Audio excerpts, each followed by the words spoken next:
the inevitable truth is that your life won't last forever. You think about the people you love deeply, and thinking about it might actually hurt. Have you ever wondered if you missed opportunities to show more love, give more love, or demonstrate more love? There are times in our life when we are reminded that there is nothing more important than love. Because the greatest single need and desire of humanity is love. To love is the greatest power, privilege, and freedom we possess. And every thought, word, and action motivated by love matters. Love is the highest expression of what it means to be human. What I'd like to offer you is the idea to not leave love left undone. There may be things you don't accomplish, attain, or achieve in this world, but don't let shrinking back from love be one of them. If you're fortunate, you discover that love is the only thing that really matters. Love heals everything, and love is all there is. That's why I've started a love wave, an intention to demonstrate the undeniable possibilities when we look at life through the lens of love. After all, as you look back at your life, I'm sure you'll agree that life was always about that. It was all about love. This show is intended to highlight those that are committed, like I am, to bring their experiences, insights, and wisdom to advance what we believe to be true. That love is still the answer. Welcome to Love Wave Live. Welcome to Love Wave. Good morning, everyone. Joe Italic here, just with a big open heart, and I just can't wait to jump into the show this morning. So the introduction actually to the video that I play every week as the intro, as people are coming on to the show, is actually inspired by our guest. He and I had connected, I want to say a couple years ago, and I began to work with him. He as my coach and mentor. And the excerpts, I took an excerpt of something that he had written back to, Jim was amazing. When we would have our sessions, he would do a summary and send it back to me of capsulizing the highlights of our talk and action items, etc. And in the collection of all these things, I used that because it resonated so deeply as an introduction in that video. And especially the term, don't leave love left undone. I've inherited it, I've adopted it, and it is just that little quip has always resonated deeply with me. And so it is appropriate that today Jim's talk is called Don't Leave Love Left Undone. Before I have the honor of introducing Jim, I wanted to share some great things that are happening within the Love Wave movement. I am sponsoring and hosting an event on Facebook Live. It's actually a Zoom event that will be broadcast live on Facebook pages, my personal page, Love Wave Live, and Love Wave Apparel, on Sunday, November the 29th, at 5 p.m. Pacific time, 8 p.m. Eastern time. And it's called Get Your Love On. It's a free online affair. It's 20 minutes of hope, healing, and unification. And so in my invitation to you, it really is about ushering in this activation of love that the world is so desperately needing. And so I'm calling you to attend to, to actually share in this 20 minutes, a very impactful impartation from some surprises I have coming. And so I don't do things like half-baked. So trust me, in these 20 minutes, you'll be impacted and induced to understand that love is also a verb. It's an action word. And how can we use that for the remainder of 2020 and looking into 2021? This 20-minute event is actually brought to you by an extension of Love Wave Live called Love Wave Apparel. And we have some new designs that we're going to be introducing at the end of the event, where the proceeds of those, or a percentage of those proceeds, are going to organizations that we call our aligned community partners. These are people doing the work of love. And we're really excited to continue to connect and show that we just don't talk about it, we actually demonstrate it. So I'm excited to share that with all of you. But without further ado, I really want to introduce our guest today who will be taking the virtual stage. His name, as you know, is Jim Palmer. And Jim is a contemporary spiritual teacher and a critically acclaimed author. And that's how I found him. I found him by reading his first book called Divine Nobodies. It hit me so hard. It was like, this is, I mean, his writings just hit you to the core and actually open up possibilities and are so resonant. Now, Jim, as a spiritual director, he often works with people who are experiencing a crisis of faith or seeking to explore spirituality beyond the parameters of organized religion. As a speaker, educator, and person in his community, Jim is a catalyst for interfaith dialogue and action. Regardless of one's religious, spiritual, or philosophical background, Jim believes all people can find common ground and goodwill in their shared humanity to work together in creating a more peaceful and just world. And many of you who know me have heard me talk about unity and diversity, unity through diversity, where we can appreciate our differences yet celebrate our commonalities. So when I was getting to know Jim and he having very identical and aligned views of how love is done in public, it just I was like, thank you, all of my guides for bringing me to Jim. Let me share a little bit more about Mr. Palmer. He is an ordained minister, receiving his Master of Divinity degree from Trinity Divinity School in Chicago. Now, after serving several years as a senior pastor of a non-denominational church, which happened to be one of the largest churches in the country, Jim left professional ministerial life on a quest for more authentic spirituality, and he has authored 5 books about his journey. Now, in addition to writing, speaking, and his spiritual direction practice, Jim is an adjunct professor in the areas of ethics and comparative religion. He's a certified humanist chaplain with an American Humanist Association and the co-founder of the Nashville Humanist Association. Now, for a season, Jim traveled abroad with an international human rights organization, witnessing firsthand the exploitation and the abuse of children through forced child prostitution and child slave labor. Jim is a proud father to his daughter Jessica. I've seen her grown up over the years, and he recently posted a picture of her like ready to graduate like college, and I'm like, wait a second, what's happening right now? So just amazing. Now he and his wife, they love animals and they care for 2 pets of their own. Jim is an artist in the areas of poetry, abstract painting, and photography. He's also an explorer, and because you might find him definitely running a trail. I mean, this man runs for miles. It's crazy. Hiking to a summit or snapping photos in villages and cities throughout the world.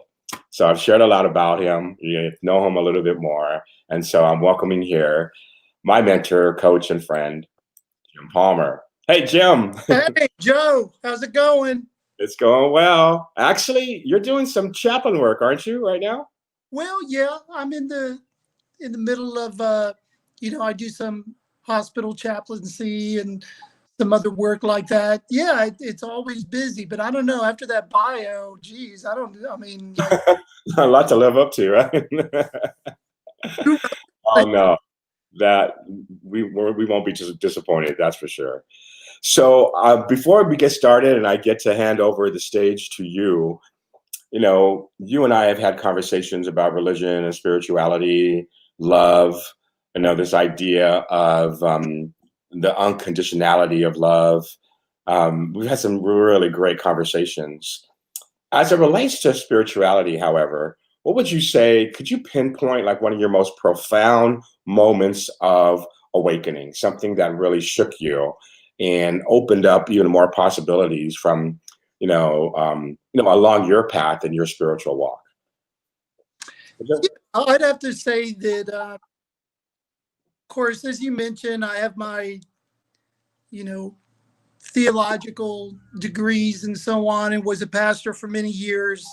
And there is a particular passage in the Bible, though, that I don't know, I somehow managed to overlook or had never really quite embraced the full significance of this 3-word statement in the book of First John that says God is love. Because in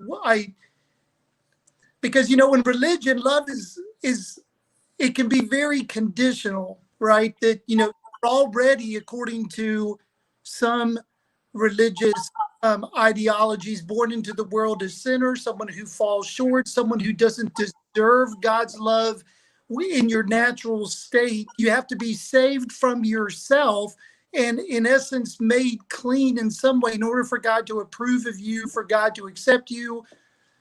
And so sometimes this idea of love in religion is very conditional. It's very performance based. But that 3-word verse, God is love, really got me thinking about love in different ways, because what it's saying is that God fundamentally is love. It's not that God does loving things or that God sometimes reaches out to people in love, but it's that this is the fundamental, this verse anyway is saying that the fundamental essence of ultimate reality or God is love.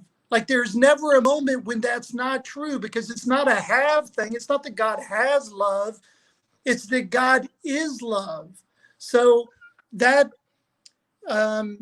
began for me a journey of deconstructing a lot of my performance-based religiosity and to start exploring the possibility of spiritual reality as something more solid, something that's the essence of who I am, something that emanates from my very nature. I mean, if you're a religious person and, even if you read the book in Genesis and you were made in the image of God, well, that would mean you're made in the image of love, which means that your fundamental essence also is love. So that was I'm going to share a little bit about that, here in a few minutes, but I would say that is something, and there's so many others, about love that I've discovered, the transformational impact of love in any human being's life, no matter who they are, where they've been, what they've done, how they suffer, that there's a reason why the expression of love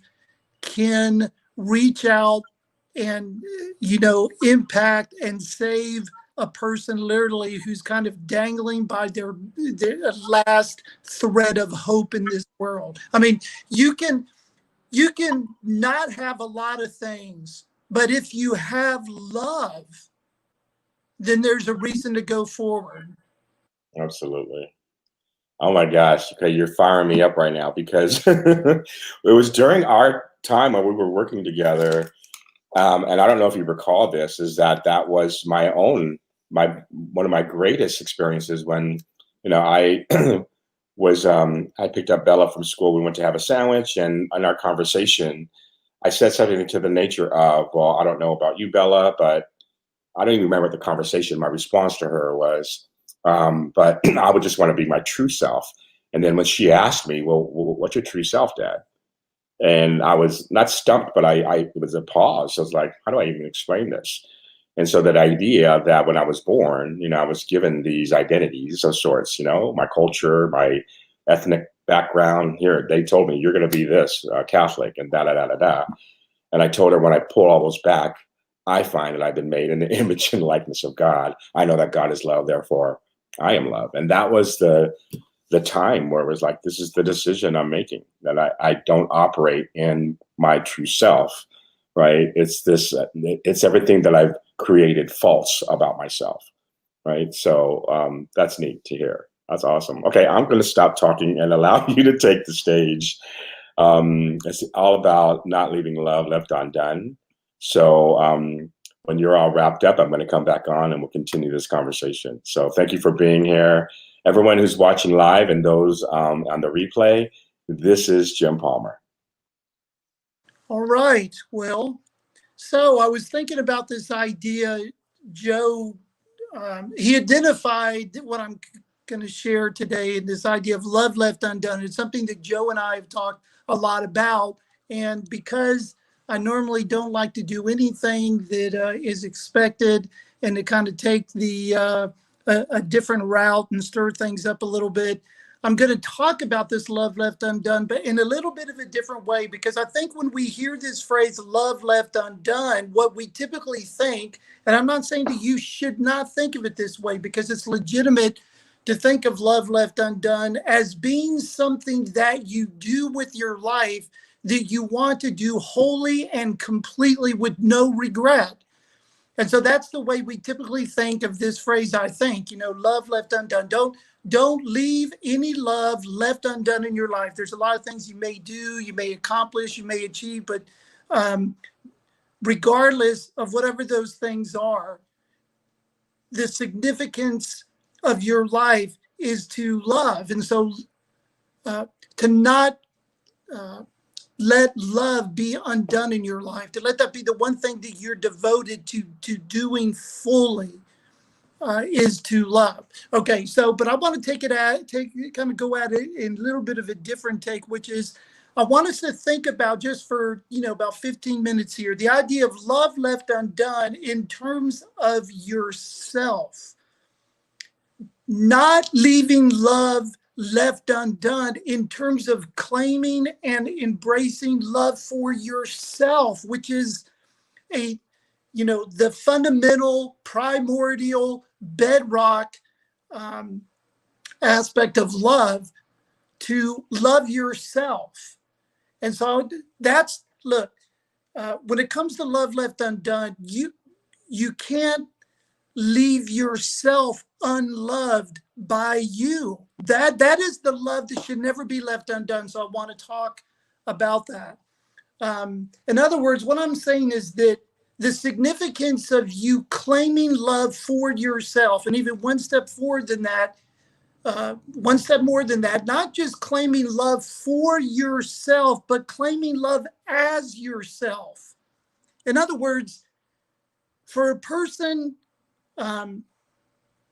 to not leave any love left undone in their lives, they're going to have to claim love as themselves, as who they are. So I just want to kind of talk through this idea, throw it out there, something for you to roll around and consider in your own life journey, in your own spirituality, and so on. This word love gets tossed around all the time in so many different ways. Like, do we even know exactly what we're talking about? What does it mean exactly? What is love? When I've told people before that the greatest human need is love. The greatest expression of our humanity is love. But when I use the word love, what is it exactly that I'm describing? What is it pointing to? It's like the word God.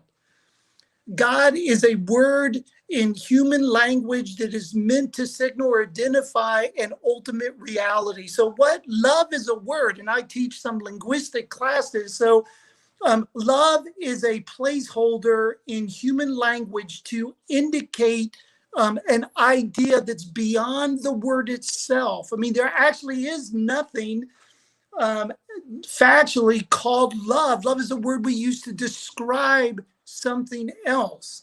And so the question is, what is that something else? What does the word love actually mean? And I would encourage, people to think about this. I think the word love is a word that we use to identify a very intimate experience of belonging, of connection, of acceptance, validation. There's so many different aspects of what we're thinking about when we use this word love. And you could connect all other kinds of words into it. Wholeness, I use some, acceptance, validation, belonging, happiness, completion, connection. I mean, these are all the kinds of ideas that come up when we talk about this idea of love. Because too often love is just this abstract word. We kind of all know what it means, but we really don't know what it means. It doesn't mean anything because it's just kind of this really nebulous, sentimental word that's hard to nail down. But I really want to challenge you when we say something like, when we think about our need for love, what is it that you mean? What is it that you need? What is it that you are actually seeking for yourself, in which you've put the word love on it? So with that in mind, I want to share with you 5 realizations that I came to in my life about this issue of love. And like I said, love is a word which it's like a container in which there are all sorts of other experiences and realities that we attach to it, which is what we ultimately want when we use that word. So 5 realizations I just want to share real quick. The first is this realization. Look, these are 5 things that I came to. They're not 5 points I learned in seminary. They're not 5 things I'm asking you to do. They're not 5 profound teachings or principles of enlightenment. These are just a few things that I discovered for myself that were life altering. I wouldn't ask you to believe them because I said it. Don't put your faith in it because I mentioned it. Just through your own direct experience in life, through your own critical thinking, through your own journey, see if these things resonate and are real for you. That's all. So the first realization is that I came to for myself is that the mission of this life between birth and death is to discover love. That's the mission of this life. I don't know, you may have a vocation, you may have a sort of passion to make a difference in the world, you might be motivated to accomplish things. There's all sorts of goals and pursuits and interests and endeavors that comprise a person's life. But the realization that I came to, though, is that the mission of this life, like the point of all this, between the moment I'm born and the moment that I die, is to discover love and all that word means, to discover that. I mean, look, no matter what you think about the afterlife, you're not getting this life back. You have this one life. So, I mean, what's the point? I mean, we get all drilled down into the minutia and all, these little narratives and stories we get caught up into. And I'm not saying that the other things that we're doing in our lives are not significant and are not part of our lived human experience, but the mission of this life, I realized for myself, it doesn't matter what else I do. Look, if I leave this world and I've not discovered truly what love is, I've really missed it. I've missed the opportunity of what it meant to be a human being. So that's realization number 1. The mission of this life between birth and death is to discover love. The second realization I came to for myself, because I really began to deconstruct and do some introspection and figure out why there was a lot of unhappiness in my life and a lack of love and all those things that love, indicates, the things that we really want, that we use the word love to describe. But what I discovered is that suffering is the seeking of love. That was my second big realization.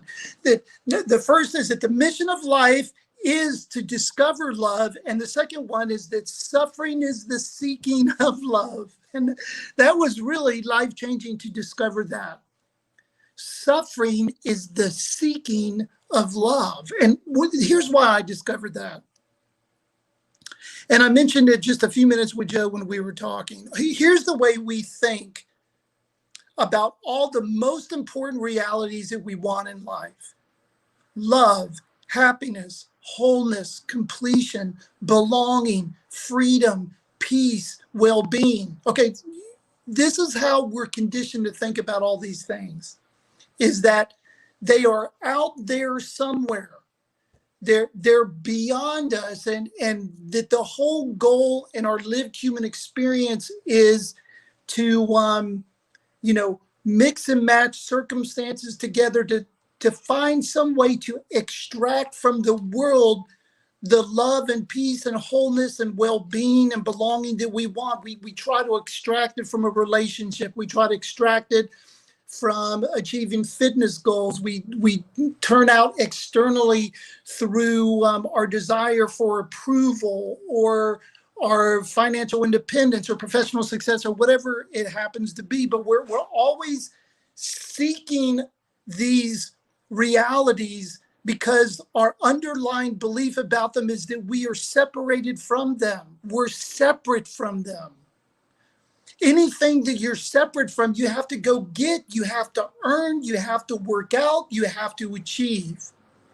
And what I discovered for myself is that seeking love is actually what causes my suffering. And the reason why it causes my suffering, this is what I discovered, is that the whole seeking of love idea is a failed and doomed strategy, because the fundamental premise is that it's something that I don't have that I need to get. So that's realization number 2.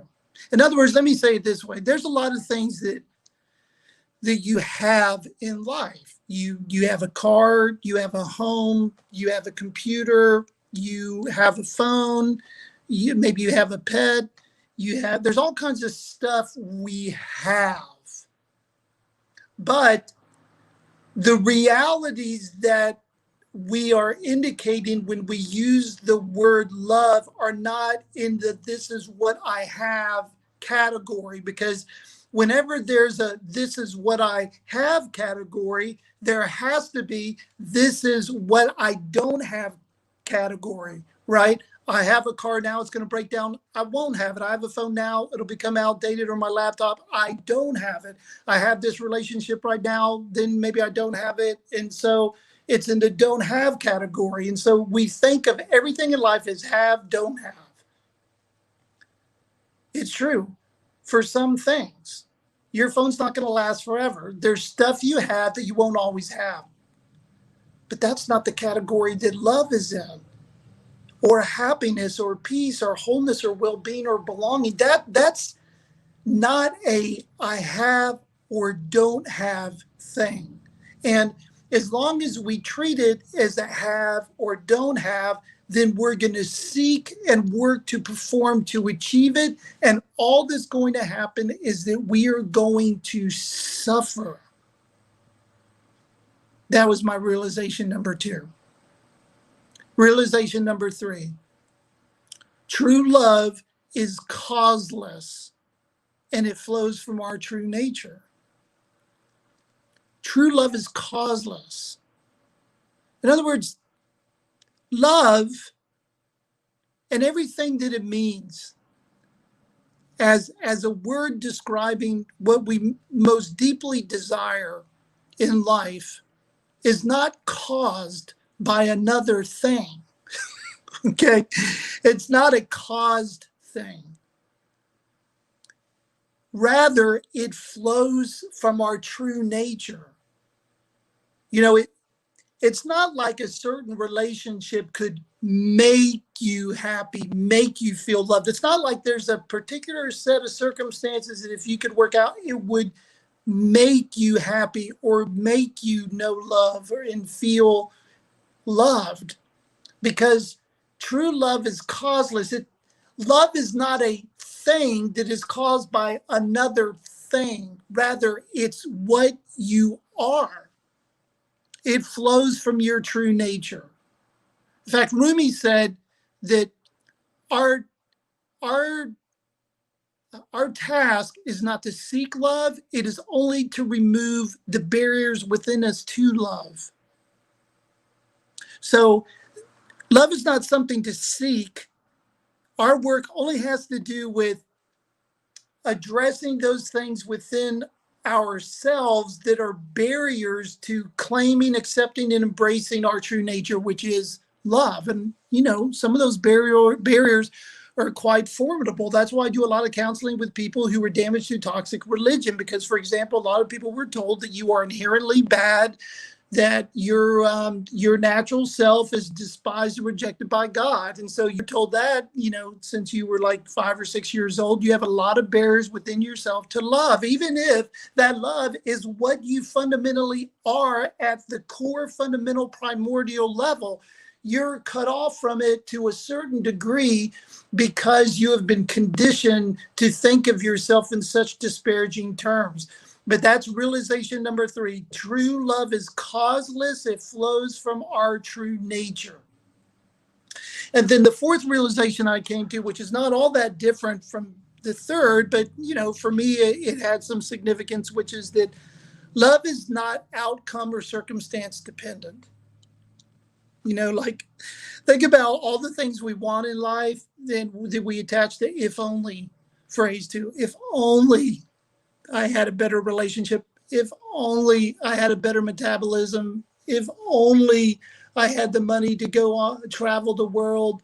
If only, and you can just plug in whatever you want.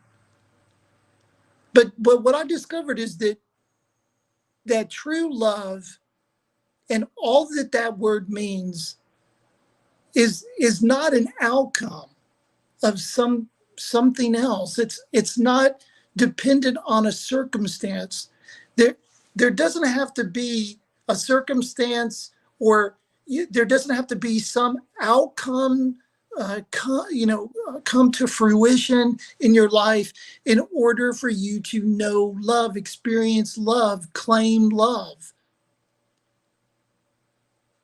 And then the last realization they had a significant impact on me was that nothing could be added to or removed from the complete love that I am. In other words, once I truly understand that my fundamental nature, who I really am on the most ultimate level, is loved, and I realize that nothing could be added to that or removed from what is already complete within and as myself. It's not like love is water in a plastic cup with a little teeny hole in it, when it's slowly dribbling out. So you got to pour the water back in, and you just have to keep on doing this. That's not the way love is. Love is not something that drains out. It's not something that diminishes. It's not something that you get in degrees. It doesn't increase. It doesn't decrease. You can't add to it. You can't remove it. It is complete. It's the nature of who and what you are. So those were the 5 realizations about love that have really been impacting my life deeply. The point of all this, we're born, we will die. But the point between all of that is to know, to discover and know love and the fullness of what that word means for us as human beings. And the more we go out to seek it, the more that we experience suffering, because we have a failed premise about what we most deeply desire in life, and that is that somehow we're separated from it. So we have to seek it, earn it, attain it, extract it from the world. But what I discovered is that true love is not something that is caused by another thing. It's not a cup of water with a hole that dribbles out. It's not something that's in the have or don't have category. It's not something that exists in degrees.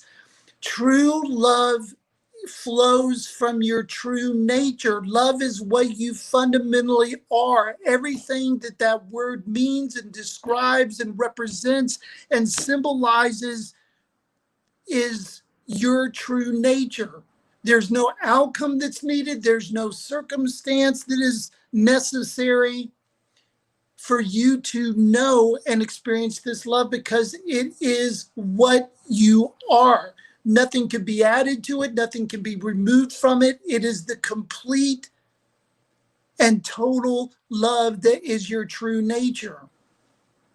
So what this means is that you can, Joe and I talked about this verse that says God is love, which means that it's not that God has love. It's not that, it's not just that God does loving things or that God has love. It's that God is love.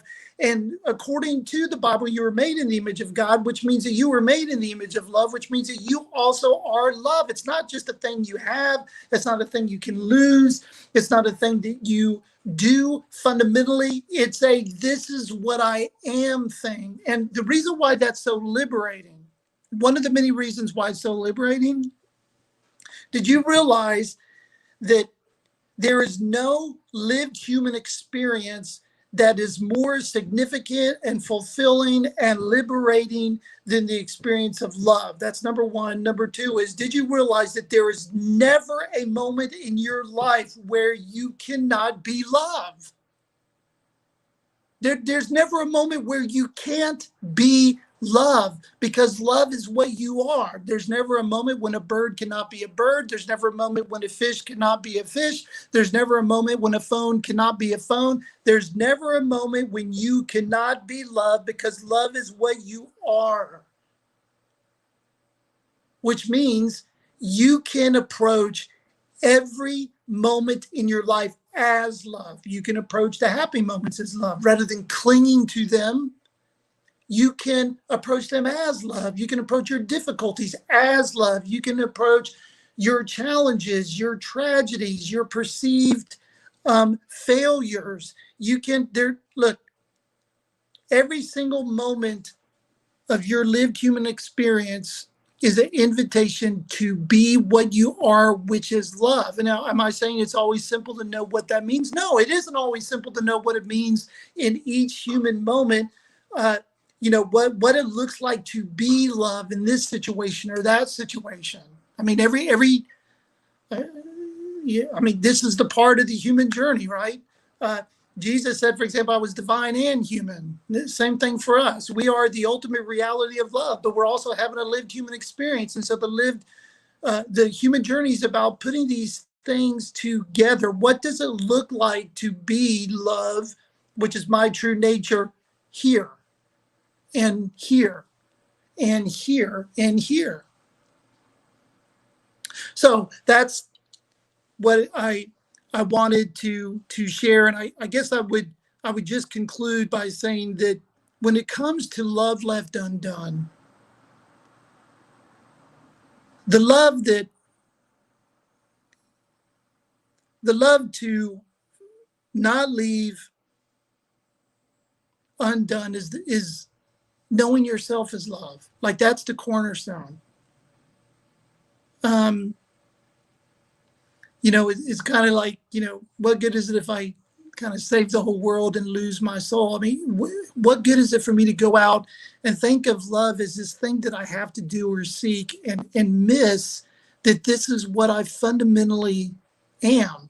So when it comes to love left undone, let it be that you have discovered yourself as love, that you are laying claim to you as love, that you're willing to investigate and explore within yourself this idea that your fundamental nature is everything that we mean when we use the word love. Don't take my word for it.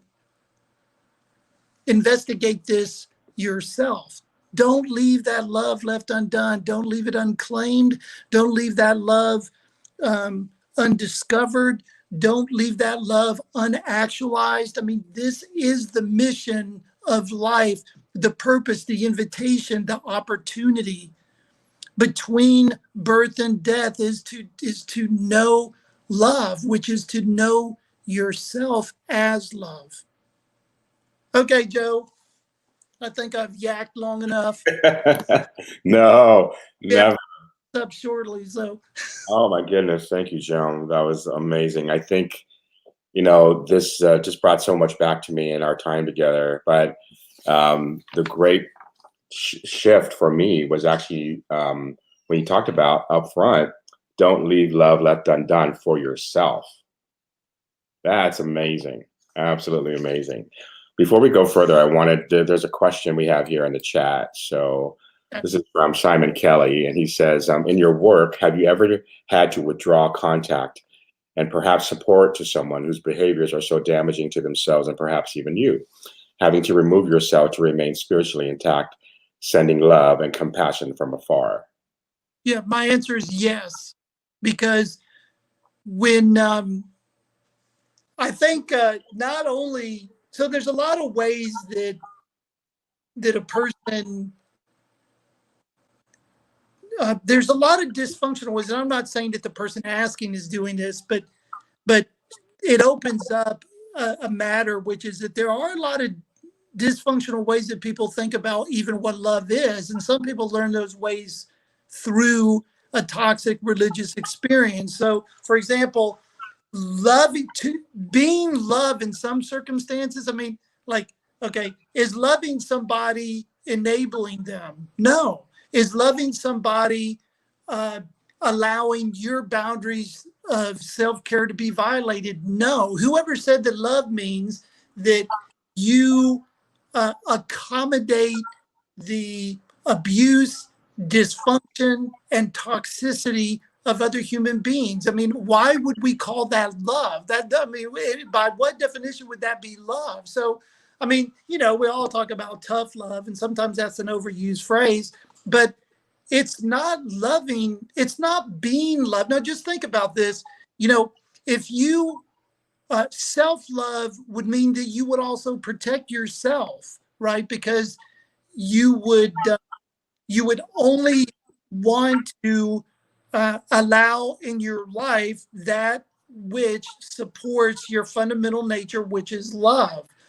And by you doing that, well, like, okay, maybe the other person's upset. Maybe they're mad. You're not doing what I want you to do. How come you're not accepting me? Why are you not allowing, me to continue to be the way I am? Because it's not good for them to do that either. So you loving someone by tolerating their misbehavior, abuse, or damage is not only a insult to you fundamentally are, it's an insult to what they fundamentally are. And why would you want to, do either of those things? So, but the question always is, what would love be right now? And you can always ask that question at every moment. It's just realize that the answer is always going to be different. Look, did Jesus love everybody the same way? No, Jesus raised hell sometimes. Jesus, I mean, some of the things that Jesus said to people were things like, like a lot of us would never even repeat. And so, it's the work is how to be love in the context of the lived human experience, and it's not like there's a manual that says do this, do that, this is what you do, this is what you don't. And so it's I think that because sometimes in religion, right, there's cases where people are told, turn the other cheek, love people who are toxic in order to maybe help saved, and all this kind of, in my mind, crazy stuff. So I think you have to think about it more deeply than the way we're sometimes conditioned into thinking about it. Yeah, it brings me back to when you asked me at that time when we were working together about the definition of love, and working together, deriving at you helped me get to this place of love is the unconditional commitment to the well-being of another. And so it was a reminder, right? It was a reminder for me, that idea, but you just articulated so beautifully. Which you could take that definition and do that in every situation, but the practice of that definition, which we both know, but just doesn't mean you always get what they want. You always cave in their toxic, abusive behavior. I mean, it doesn't mean that. And in fact, that is a way for love to validate the value of another person by refusing to cooperate with the behavior, which is not an expression of what they ultimately are. Right. Yeah. And that's what love does. Right. And so much so too. That's where strong boundaries come in as well. Um, and I remember, and I still to this day ask this question: is like, what would it mean for me to love right now? You know. And so these nuggets and really mainstays and anchors, allow myself and others to really be love, be Yeah. our love, right? So that's awesome. And I love this kind of very similar. What would love be right now? Great questions. That's Yeah. Well, and the thing about that too is about a question like that is, face it, most people are like, a lot of people are like, and I don't know, we don't even have these anymore, but like the pinball and the pinball machine, like life is knocking them here and there, ding, ding, ding, ding, they're frustrated, their customers are pissing them off, life is not cooperative, it's just a constant volatility, waiting for something good to happen. I'm waiting for the weekend, waiting for people to treat me better, waiting for my finances to work. I mean, and it's just a constant volatility, but something that cuts through all that is this question: what would it mean right now in this moment for me to love? And that is a pathway for the happiness and the well-being and the freedom that we're trying to attain through all this other stuff that we go back get crazy about all the time. So, if and I'm not saying we do it perfectly, like that but I'm just saying that that's the pathway to happiness, is to approach life from your fundamental nature as love. The only question left is, what does that look like right now? Otherwise, we ask questions or we're driven by things like greed or jealousy or hatred or, resentment or lack or whatever it is. And anything you do as a result of that is not going to be helpful for your own personal well-being. right. Absolutely.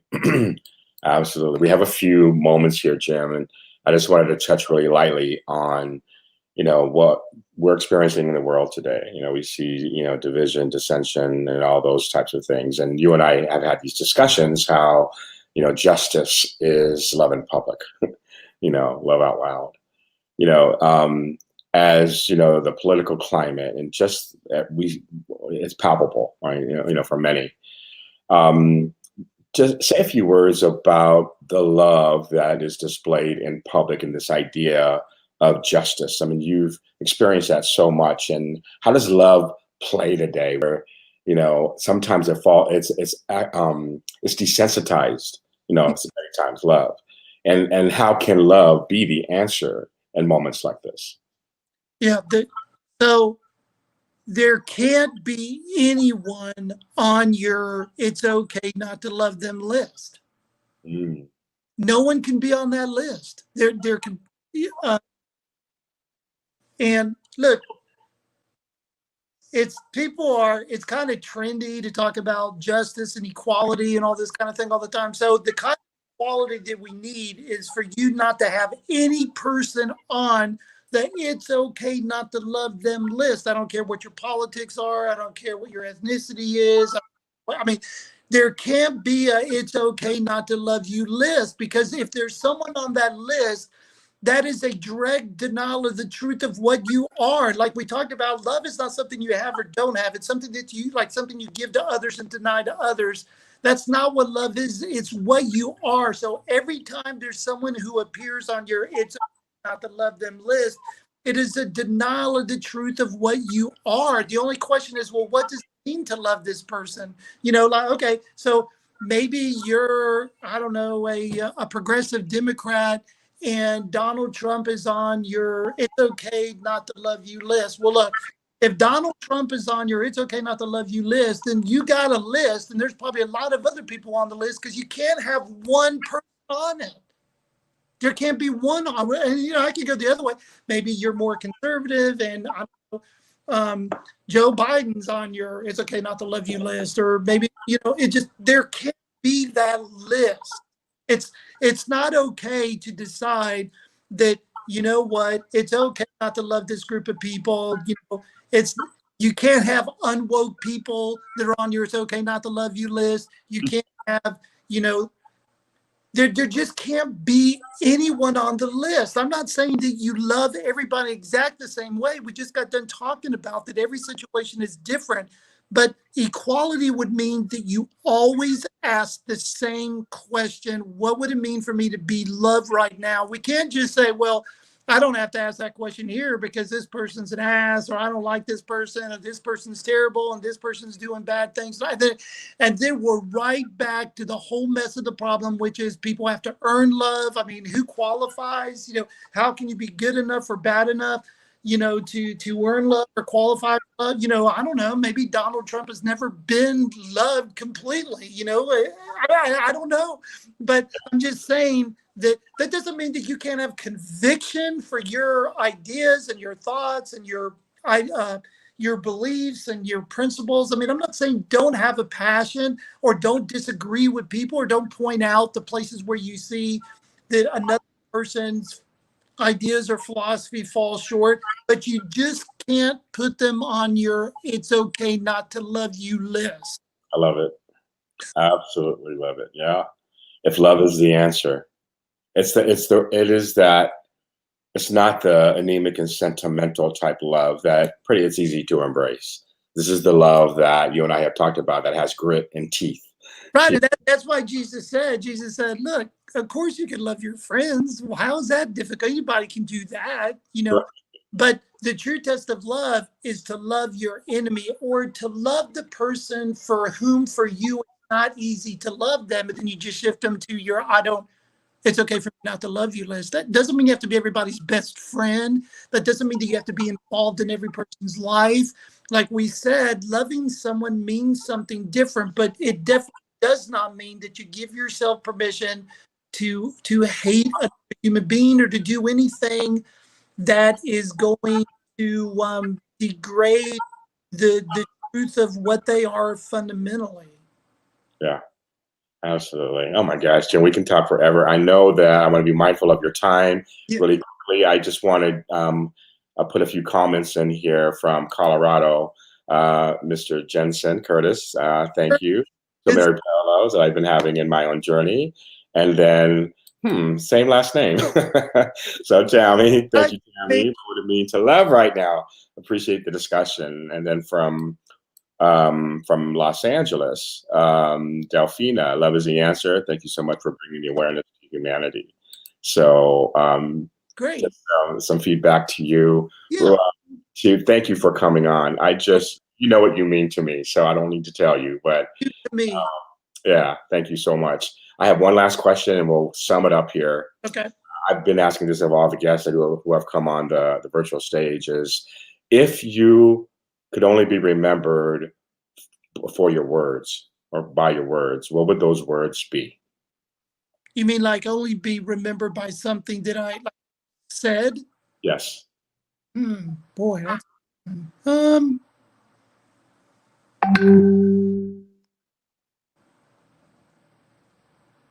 I think it would be, "You are that."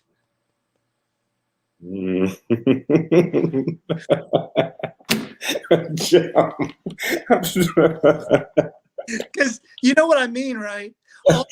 All that stuff we're seeking, all the love and happiness and joy and freedom and completion and validation, acceptance, all that. I love that. You are that. That's a t-shirt. You thinking t-shirts, I know.